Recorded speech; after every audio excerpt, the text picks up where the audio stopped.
Richo, you saw a news poll today. It claims things to be 50-50, but also the Prime Minister went out of his way not once but twice today, first at the press club and then second in our conversation tonight, to go out of his way to say there's not going to be an election this year.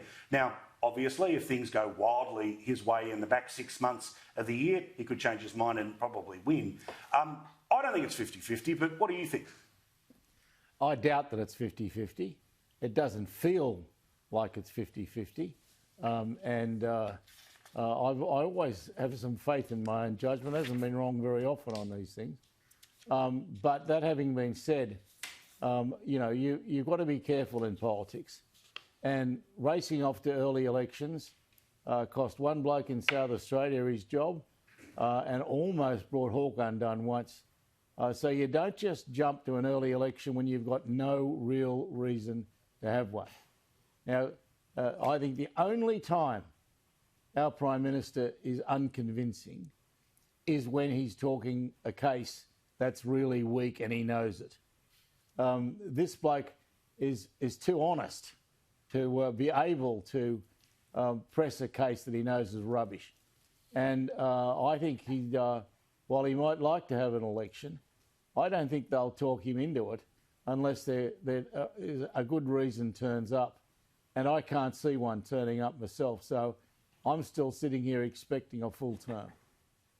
Yeah, it's that thing, Pauline, where I'll be honest, over the summer I was doing the obvious sums about, OK, what's this year going to have in store? Now, due to Senate reasons, there can be one from basically August on. But the more I think about it, the more of the economic consequences of COVID, all the rest of it that kicks in. Normally, this Prime Minister kind of hides in plain sight about what he's planning to do. Like we heard about net zero 2050 basically today. He said not once but twice about next year. Now, it doesn't mean he's not going to change his mind or can't change his mind, but is your sense it's this year or next year? I think next year. I think he'll go to as long as he can, although he's got 2 elections next year. I think Victoria's on next year as well. So he's got to worry about the state elections.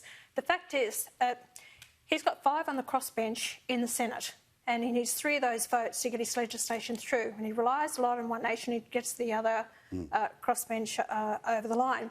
If he actually does to me what he did at the last election, and he actually puts me behind the Labor and Greens, and he has an early election, don't come to me for supporting your legislation because I'll tell him where to go.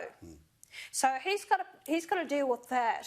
So I don't believe he will deal with a hostile Senate because we don't change over till July 2022. Of course. So he'll have to work with the existing Senate. Then, if it happens that we do change over, and One Nation has increased its numbers in the Senate, he's got to deal with that as well. So you're saying dead on arrival if they put you as low as they did last time until July 22? Yep, because I tell you what, I was furious with him the way that he treated One Nation at the last election because we've worked extremely well. One minister said, "I'm glad that you're here because you make our legislation far better, and we actually add improvements to it, and we support it." And that many of the ministers and different ones have come up to me and said, "You're one of the best ones to actually work with in this place." And we've actually assisted them.